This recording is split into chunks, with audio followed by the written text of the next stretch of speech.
Bonjour à tous et bienvenue pour ces nouvelles news de la paracha de la semaine. Béalotra pour Torah Box. Adrien Rabiot boude l'équipe de France. Donald Trump en pleine négociation avec Kim Jong-il.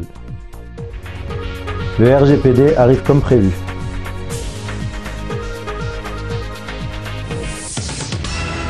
Alors, pour tous les supporters de foot, personne n'a pu passer à côté de l'histoire, la dernière histoire en date de l'équipe de France, avec Adrien Rabiot, qui n'a pas été sélectionné par Didier Deschamps, et à qui il a demandé de figurer sur la liste des remplaçants, en tout cas de ceux qui pouvaient appeler dans un second temps.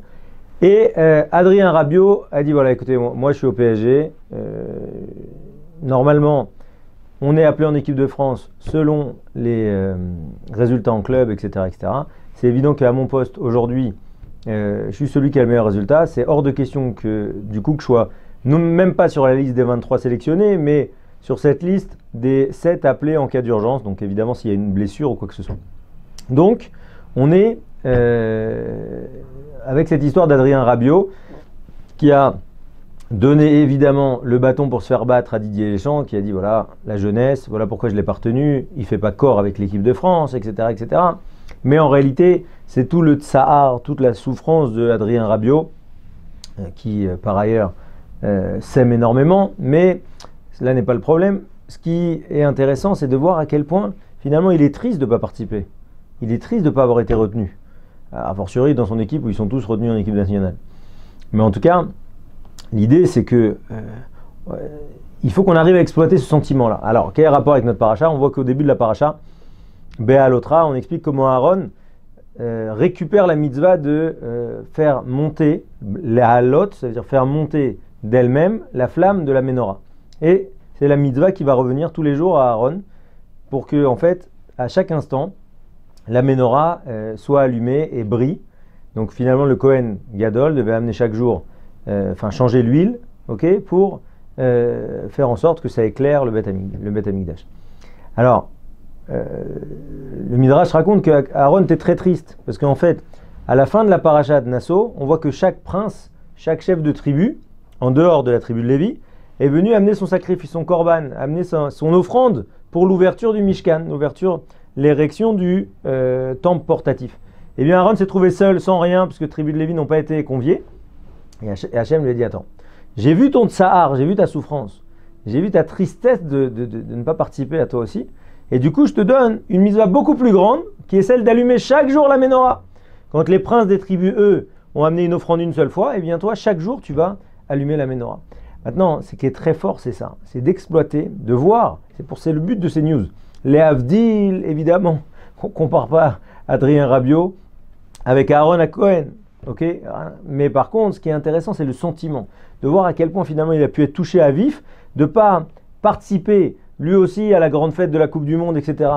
Aaron n'a pas participé à la grande fête du Mishkan, de voir à quel point finalement on doit souffrir d'avoir raté un office, de ne pas avoir pu participer à la louange d'Hachem, d'avoir, sans faire exprès, allumé Chas v'Shalom une lumière Shabbat, et que ce soit un grand tsahar, parce que c'est là qu'on voit l'attachement à la chose. Pourquoi cette réaction? Et là, il a écrit encore, là, cette semaine, vous croyez quoi? Comment j'allais réagir? Je suis un homme. Vous avez entendu, vous m'avez cassé dans mon humanité en ne prenant pas en équipe de France. Jusque-là, vous avez compris, c'est ça l'idée. Nous, quelque part, quand on n'arrive pas à faire une mitzvah, on ne doit pas shooter dedans en disant, de toute façon, c'est trop dur pour moi. Au contraire, on doit être triste, purée. J'ai pas encore atteint ce niveau. Je ne mérite pas encore. Et ça, c'est ça qu'on doit tirer de cette histoire de Adrien Rabiot.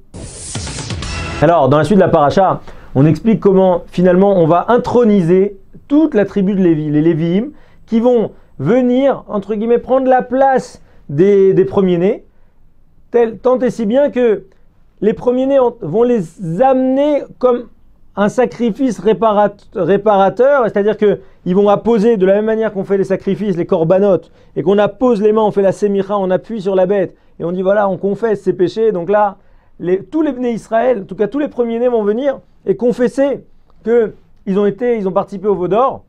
Seule la tribu de Lévi n'y a pas participé, et Mida, Keneged Mida, mesure pour mesure, ils vont maintenant remplacer les premiers-nés dans le service divin. Et c'est pour ça que les Lévi'im ont eu ce rôle clé. Évidemment, des Lévi'im sont sortis les Kohanim. Mais en tout cas, c'est ça, cette idée de rôle clé. Alors, au moment où finalement on va dire à des gens, vous êtes consacrés entièrement à Hachem, vous allez sortir d'un système classique de travail, etc., etc., eh bien, Aaron doit faire un travail. Il y a marqué là-bas, Vaikar et Alvi. Vaikar et Alvi, on a déjà vu ça plusieurs fois dans la Torah. Tu prendras les Lévi'im et tu les prendras par des paroles. On voit à quel point la parole a une force la force de conviction, évidemment chère, par exemple aux avocats, dans leur plaidoirie. Mais l'idée, c'est à quel point, par les paroles, on arrive à modifier, à attraper, à encourager, à réchauffer, etc., etc. Et Bamidbar, on voit cette force de la parole à plusieurs reprises. On voit la faute de Myriam, d'accord, qui a mal parlé sur son frère et qui s'est retrouvé avec la lèpre. On voit Moshe qui n'a pas su parler au rocher. En tout cas, cette idée que le Midbar, le désert, c'est aussi un passage pour réparer la parole. Et bien là, le lien avec les news de la semaine est très fort. C'est de voir combien Donald Trump donne une valeur à sa parole avec Kim Jong-un, enfin le chef nord-coréen. Alors, la semaine dernière, donc évidemment, depuis des mois on parle, depuis 2 mois on parle maintenant, enfin depuis des mois, on explique que Trump a accepté de rencontrer celui avec qui il avait des joutes verbales.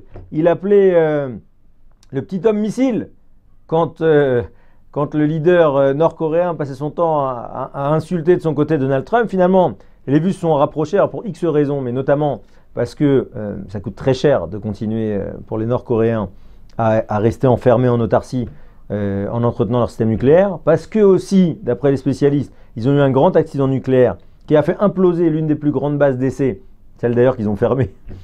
Et donc du coup, quelque part, le coût de réflexion et de recréer une base, etc., c'est tellement lourd que, bon, il y a un moment où il faut évoluer. Et donc, la semaine dernière, deux faits extraordinaires. D'un côté, Donald Trump qui sort une pièce de la monnaie, enfin de l'hôtel de la monnaie américain, avec la rencontre entre Donald Trump, le président américain, et le leader suprême, le suprême leader nord-coréen, il lui donne en plus un titre qu'il n'a pas ou qu'il ne s'est jamais donné. Et donc vraiment du kavod. L'idée, c'est de le rehausser. Et de l'autre côté, c'est la force du négociateur. Ça, on peut pas lui enlever. Et de l'autre côté, il lui écrit une lettre très sympathique en disant voilà, monsieur Kim Jong-un, vous êtes visiblement pas intéressé à des négociations de paix réelles. C'est dommage, car moi, j'avais vraiment l'intention de vous rencontrer à Singapour très bientôt. Je me faisais une joie, etc., etc. Mais je vois visiblement qu'à travers ce que vous dites, etc., vous n'êtes pas réellement dans cette chose-là. Donc, je préfère que nous en restions là. Nous annulons le sommet, que j'ai annoncé par ailleurs avec une pièce. Évidemment, il y a beaucoup de négociateurs américains qui sont en train de travailler avec Donald Trump là-dessus. Et derrière les Chinois, qui sont rehaussés parce qu'ils sont les seuls, fondamentalement, les seuls partenaires des Nord-Coréens. Donc, du coup, c'est eux à qui on donne le kavod de recréer le lien, derrière une rencontre surprise entre les deux dirigeants nord-coréens, sud-coréens, une mise en scène extraordinaire au niveau de la Corée du Sud avec des milliers d'habitants qui pleurent sur ce sommet qui n'aura pas lieu, d'accord. Et derrière, évidemment, tout va se passer comme prévu, ils se verront, et du coup, Vaikar et Alvi. Comment, finalement, par la parole, Donald Trump va encadrer complètement ces négociations en disant, écoute, je préfère que d'abord tu te construises et ensuite viens me parler. Voilà, on voit à quel point nous aussi, on doit sublimer notre parole avec nos enfants, avec notre femme. Parce que chaque mot qu'on peut dire va soit les nassot, parachat nasso, parachat kitissa, grandir la personne, soit les crabouiller. Enfin, vous ne pouvez pas être passé à côté de cette nouvelle, le RGPD. Alors pour certains, ça ne parle pas encore, mais c'est franchement pas possible, parce que vous avez tous reçu des dizaines de mails disant voilà, nous nous sommes mis à jour au niveau du RGPD, la réglementation générale de protection des données, qui doit permettre de protéger nos données, de pouvoir faire des procès beaucoup plus rapidement aux gens qui utilisent nos mails, etc., pour envoyer toutes sortes de pubs, de pouvoir être toujours en opt-in, ça veut dire il faut que votre mail ait vraiment été validé, vous ayez vraiment demandé une newsletter pour la recevoir, et plus largement, eh bien, le transfert de la CNIL, en France, mais c'est pareil dans tous les pays européens parce que c'est une directive européenne, c'est que finalement chaque entreprise doit avoir un responsable de la sécurisation des données et avoir la capacité de rendre ces données aux clients une fois qu'ils quittent notre service. Évidemment, de ne pas les utiliser. On imagine le coût que ça va porter à Facebook, à tous les réseaux sociaux qui se gavent de nos données pour essayer de nous transmettre et nous vendre la publicité la plus précise. Mais en tout cas, ce qui est intéressant pour nous par rapport à la paracha, c'est de voir comment ça a été annoncé, comment finalement ça a été rondement mené.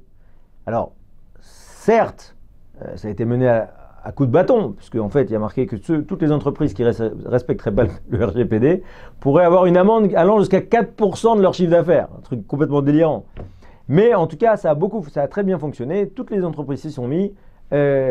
Évidemment, il y a eu tout un écosystème au niveau du RGPD avec tout plein de sociétés qui sont créées. Mais en tout cas, l'idée, c'est que ça a été annoncé, ça a été réalisé.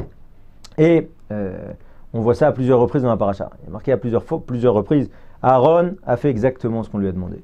Les fils, les Lévim ont fait exactement ce qu'on leur a demandé. Pour moi, cette force-là de coller directement avec Akadosh Baruch Hu, à la volonté d'Hachem.